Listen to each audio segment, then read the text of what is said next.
अक्सर विद्यार्थी जब सिविल सेवा की तैयारी करने के लिए मुखर्जी नगर या करोल बाग में आते हैं तो कोचिंगों में जाकर के फाउंडेशन बैच को ज्वाइन करते हैं।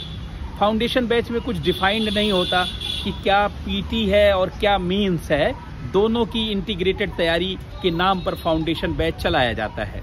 लेकिन फाइनली जब विद्यार्थी 1.5-2 साल लगाते हैं तो उन्हें ठीक से ना तो प्रीलिम्स का आइडिया हो पाता है, ना तो ठीक से मेंस का आइडिया हो पाता है। कई बार प्रीलिम्स हो गया तो मेंस के बारे में समझ नहीं, और बाई चांस मेंस हो गया तो इंटरव्यू के बारे में भी समझ नहीं। देखिए, तीनों एग्जाम का है तो तीनों सिविल सर्विसेज के ही एग्जाम, पीटी, मेंस और इंटरव्यू, लेकिन तीनों का नेचर बहुत अलग है। पीटी में, प्रीलिम्स के एग्जाम में ऑब्जेक्टिविटी का टेस्ट किया जाता है। मेंस के एग्जाम में आपके पर्सनालिटी में जो सब्जेक्टिविटी है उसका टेस्ट किया जाता है, और इंटरव्यू में आपकी पूरी पर्सनालिटी को टेस्ट किया जाता है कि आपकी पर्सनालिटी में क्या वो गुण आ पाए हैं जो सिविल सर्विसेज के फाउंडेशनल वैल्यू हैं। जैसे आप में एम्पैथी है क्या, समानुभूति है क्या, दूसरे को आप वैसा ही महसूस कर पा रहे हैं जैसा वो अपने बारे में महसूस कर रहा है क्या, कंपैशन है क्या, करुणा है आपके पास क्या, डेडिकेशन है क्या, इंटीग्रिटी है क्या। ऐसे तमाम गुण जो सिविल सर्विसेज के अधिकारियों के लिए चाहिए वो आपके पर्सनालिटी में सब आ पाया है या नहीं, इसकी इंटरव्यू में टेस्ट किया जाता है। लेकिन प्रीलिम्स में आपके ज्ञान और समझ का कितना मौलिक विकास हुआ है, इस नाते मौलिक प्रश्न पूछे जाते हैं, बहुत बेसिक सवाल पूछे जाते हैं, और कोशिश की जाती है कि आप उन प्रश्नों का जवाब दें और पीटी को पास करें और मेंस में जाएं।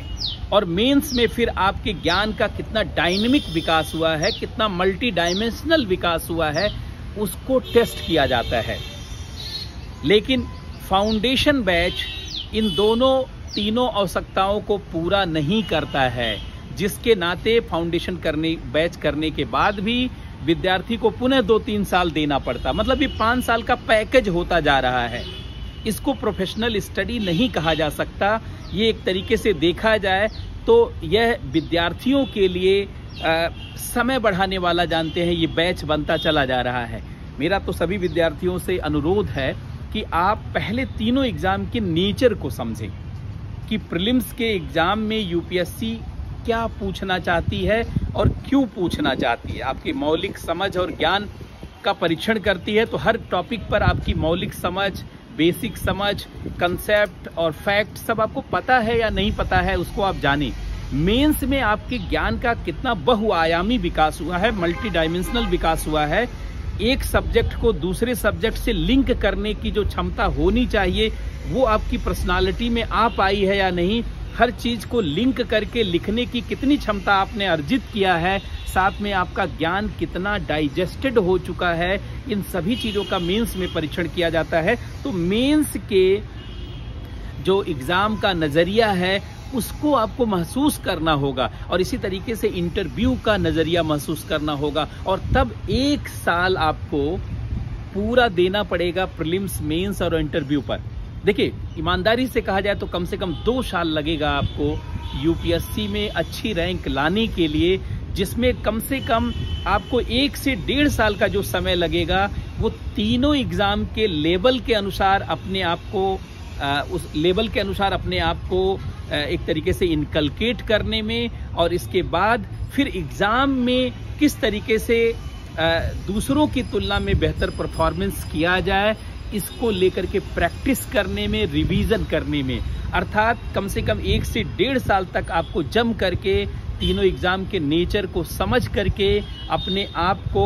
जो है उसके अनुसार अपने आप को खड़ा करना होगा, और अगले 6 महीने तक, मतलब 1.5 साल के बाद जो 6 महीना बचता है उसमें प्रैक्टिस और रिवीजन, ताकि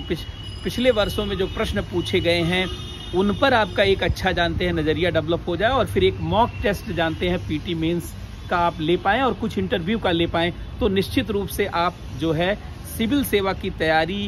के अनुसार अपने आप को तैयार कर पाएंगे, और जब एग्जाम देंगे तो निश्चित रूप से आपको सफलता मिलेगी। तो मुझे